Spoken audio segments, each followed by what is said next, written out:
Team India cricketer Hardik Pandya మాజీ భార్య Natasha Stankovic ఖరీదైన ల్యాండ్ రోవర్ డిఫెండర్ కారును కొనుగోలు చేసి వార్తల్లో నిలిచింది.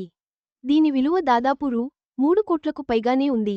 హార్దిక్తో విడాకులు, ఆమె వ్యక్తిగత జీవితం, మళ్లీ ప్రేమలో పడే ఆలోచనలపై మరిన్ని వివరాలు తెలుసుకుందాం. టీమిండియా క్రికెటర్ హార్దిక్ పాండ్యా మాజీ భార్య, డ్యాన్సర్ నటాషా స్టాంకోవిచ్ ఖరీదైన కారును కొనుగోలు చేసింది. ప్రముఖ లగ్జరీ కార్ల కంపెనీ ల్యాండ్ రోవర్ డిఫెండర్ను సొంతం చేసుకుంది.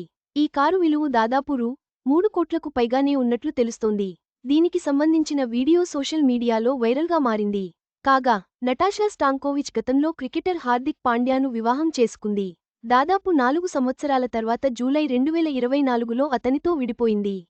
ఈ మాజీ జంటకు అగస్త్య అనే కుమారుడు ఉన్నారు. విడిపోయినప్పటికీ బాబుకు తల్లిదండ్రులుగా కొనసాగుతున్నారు. నటాషాతో విడాకుల తర్వాత హార్దిక్ ప్రస్తుతం మోడల్ మహికా శర్మతో డేటింగ్లో ఉన్నారు. అయితే విడాకుల తర్వాత నటాషా తన వ్యక్తిగత జీవితాన్ని చాలా గోప్యంగా ఉంచుతోంది. తాను మళ్లీ ప్రేమలో పడేందుకు సిద్ధంగా ఉన్నానని ఇటీవలే ప్రకటించింది. భవిష్యత్తులో తనకు నచ్చినవాడు దొరికితే రెండో పెళ్లికి సిద్ధమేనని పరోక్షంగా హింట్ ఇచ్చింది ముద్దుగుమ్మ. నటాషా స్టాంకోవిచ్ లగ్జరీ కారు కొనుగోలుతో మరోసారి పబ్లిక్ ఫోకస్లోకి వచ్చింది. వ్యక్తిగత జీవితాన్ని గోప్యంగా ఉంచుతూనే రెండో పెళ్లికి సిద్ధమనే హింట్ ఇవ్వడం చర్చనీయాంశంగా మారింది. ఆమె భవిష్యత్తు ప్రణాళికలు ఎలా ఉంటాయో చూడాలి. ఈ వీడియో మీకు నచ్చినట్లయితే లైక్ చేయండి. మీ స్నేహితులకు షేర్ చేయండి.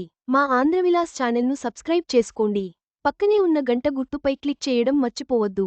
తాజా సినిమా వార్తల కోసం ఆంధ్రవిలాస్.net చూడండి.